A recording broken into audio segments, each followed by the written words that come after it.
बाजपुर विधायक और नेता प्रतिपक्ष यशपाल आर्य ने देश में चल रहे माहौल को लेकर चिंता व्यक्त करते हुए कहा कि सांप्रदायिक माहौल खराब होने से देश में अशांति पैदा होगी, जिससे देश कमजोर होगा। वहीं उन्होंने कहा कि 9 अगस्त से 15 अगस्त तक कांग्रेस देश की एकता को बनाने के लिए पद यात्रा निकालेगी। उन्होंने कहा कि 14 जून से शुरू होने वाले विधानसभा बजट सत्र में कांग्रेस मित्र विपक्ष की भूमिका न निभाते हुए एक मजबूत विपक्ष के रूप में दिखाई देगी और जनता की समस्याओं को सदन में रखने का काम करेगी।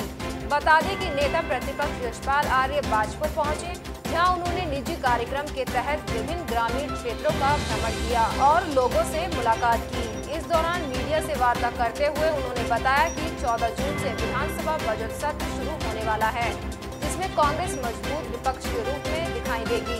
उन्होंने कहा कि जनता की समस्याओं को सदन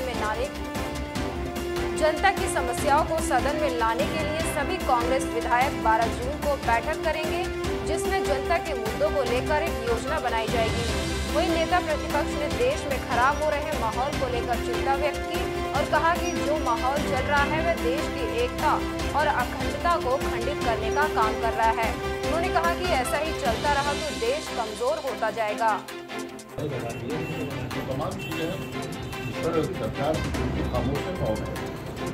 हमको आक्षेप भी लगा रही है। हम ये सच है, सच्चाई है। युवाओं को हम सरकारी नौकरी देंगे, आपसे बेरोजगारी नहीं होगी। इन्होंने 3 साल पहले के जो रिक्त पद थे, लगभग रिक्त पद थे 3 साल पहले, वो समाप्त कर दिए, अभी समाप्त कर दिए। तब क्या है, ना होगा ना क्या है, मुझे बजेगा नमाज न होगा, बाद में बजेगी बात नहीं। तो 3 साल पहले तो बाजपुर में जो हालात हैं, हमारे स्वास्थ्य सेवाओं का जो स्थिति बदतर स्थिति में है बाजपुर, हमने शुरुआत भी की थी कि हमने ऑक्सीजन प्लांट लगाया था। हमने यहाँ पर ग्रीन रंगीन एक्सरे मशीन स्थापित की थी। हमने अल्ट्रासाउंड मशीन यहाँ पर लगाई है और हमने ऑक्सीजन जो प्लांट लगाया है उसके लिए हमने अलग से एक पाइपलाइन भी बिछाई थी। लेकिन आज ज़रूरत है, यहाँ पर रेडियोलॉजिस्ट नहीं है, टेक्नीशियन नहीं है। लगभग सबसे महंगा एक्सरे मशीन हमने यहाँ लगाई है। अल्ट्रासाउंड कहीं पर रेडियोलॉजिस्ट नहीं है तो कहीं पर टेक्नीशियन नहीं है। मेरा मानना है कि वो सब इतने हमने यहाँ पर महंगे तकनीकी तौर पर जो सबसे महंगे जो हमारे पास वो थे, हमने कोटेशन लिए, लेकिन आज मैं देख रहा हूँ कि वो सब धूल फाँक रहे हैं। तो हालात बद से बदतर है। मैंने अभी कहा कि हम अपने को तुलना करते हैं उत्तर प्रदेश से। उत्तर प्रदेश के साथ हम नज़ीर रखते हैं उत्तर प्रदेश की और हिमाचल प्रदेश की। और जो स्वास्थ्य सेवाओं का बजट है उत्तराखंड का, वो हिमाचल प्रदेश से भी कम है। इसको हम सदन में लाएंगे। हमारे पास बहुत कुछ है, हम इसको इन तमाम स्वास्थ्य सेवाओं को ही लेकर अन्य जो भी हमारे परिवहन विभाग व अन्य विभाग हैं, जो भी महत्वपूर्ण हमारे जानकारी है, उसको जनता के सामने सदन के माध्यम से रखना चाहेंगे कि आखिरकार सरकार करना क्या चाहती है। इस प्रदेश को आदर्श राज्य बनाने की बार बार बात हमारे सरकार कह रही है कि उत्तराखंड राज्य देश का आदर्श राज्य के रूप में विकसित होगा, लेकिन कहाँ कुछ दिखाई नहीं दे रहा है। तो तमाम विषय हैं, इसको हम जनता के सामने सदन के माध्यम से लाना चाहेंगे। पहले भी कहा है कि हम मित्र विपक्ष की भूमिका नहीं निभाएंगे, हम मजबूत विपक्ष की भूमिका का निर्वहन करेंगे। हम जो प्रश्न हैं, जो आज के प्रश्न हैं, जो आज के सवाल हैं, जो ज्वलंत समस्याएं हैं, उनको लेकर सदन में मुखर होकर जनता की आवाज़ को मजबूती से उठाएंगे। संख्या बल कम हो सकता है, हम विपक्ष में हैं, लेकिन जो जिम्मेदारी हमें दी गई है उसको मजबूती से के साथ, प्रखरता के साथ, आक्रामकता के साथ हम सदन में उठाएंगे। कल सायंकाल मैंने विधानमंडल दल की, कांग्रेस विधानमंडल दल की बैठक आयोजित की है। हमारे वरिष्ठ और हमारे माननीय विधायक उस बैठक में चर्चा करेंगे देश प्रदेश के बारे में, और उसमें जो भी सब मिल बैठकर जो सत्र प्रारंभ होने जा रहा है 14 जून से, उसमें बातचीत करके 14 तारीख की एक रूपरेखा बनाएंगे। कौन से प्रश्न हमारे महत्वपूर्ण हैं, कौन प्रश्न हमारे प्रासंगिक हैं, कौन प्रश्न को हमने प्राथमिकता में लेना है, ये हम मिल बैठकर तय करेंगे। और 14 तारीख को निश्चित रूप से बजट भी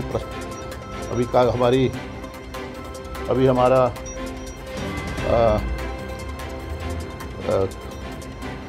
कार्य मंत्रालय की बैठक भी होनी है। उसमें बिजनेस क्या है, पहले बजट पेश होना है, उसके बाद बजट पर हमारी प्रतिक्रिया भी आएगी। हम चाहते हैं कि हम सकारात्मक विपक्ष की भूमिका का निर्वहन निभाएं, लेकिन इसका मायने यही नहीं कि हम सरकार के सामने उन मुद्दों को हम न छुएं जो आज के लिए बहुत महत्वपूर्ण है।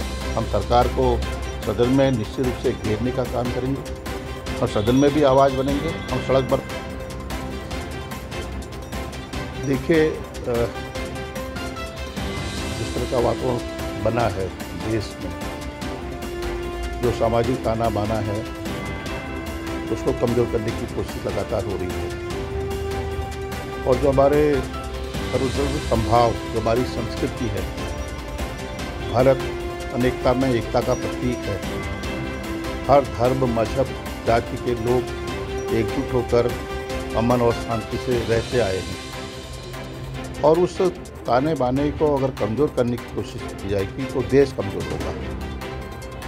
और हम सबको मिलकर रहना है, अमन शांति, यही हमारा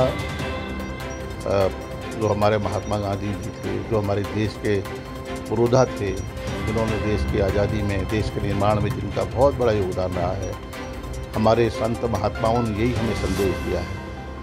अगर उस पर आज कुठाराघात होता है, निश्चित रूप से इससे देश कमज़ोर होगा, और देश कमज़ोर होगा तो निश्चित रूप से यह हमारे लिए बहुत दुखद होगा।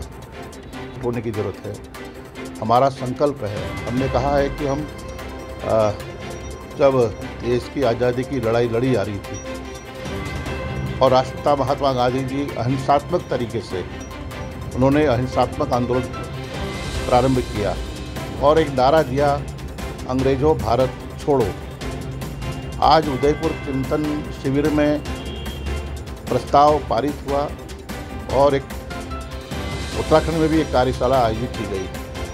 उसमें स्पष्ट रूप से 9 अगस्त से 15 अगस्त तक हम कांग्रेस जन पद यात्राओं के माध्यम से कांग्रेस की नीति, कांग्रेस के सिद्धांत, कांग्रेस के मूल्य, कांग्रेस की संस्कृति, कांग्रेस की परंपराओं को लेकर देश की आज़ादी की कुर्बानी, देश के निर्माण में कांग्रेस का योगदान, इसके बारे में हम बताना चाहेंगे। हम पद यात्राएँ करेंगे और जनपद में 75 किलोमीटर की पद यात्राएँ होंगी।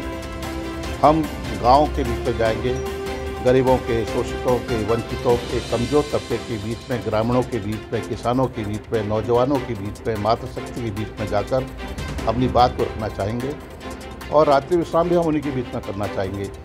हमारा मानना है कि जब हम संवाद स्थापित करेंगे और संवाद के लिए संपर्क होना बहुत ज़रूरी है। जब हमारा संपर्क होगा तभी हम संवाद स्थापित कर पाएंगे। तो ये हम 9 अगस्त से लेकर 15 अगस्त तक उत्तराखंड कांग्रेस एक अभियान को आगे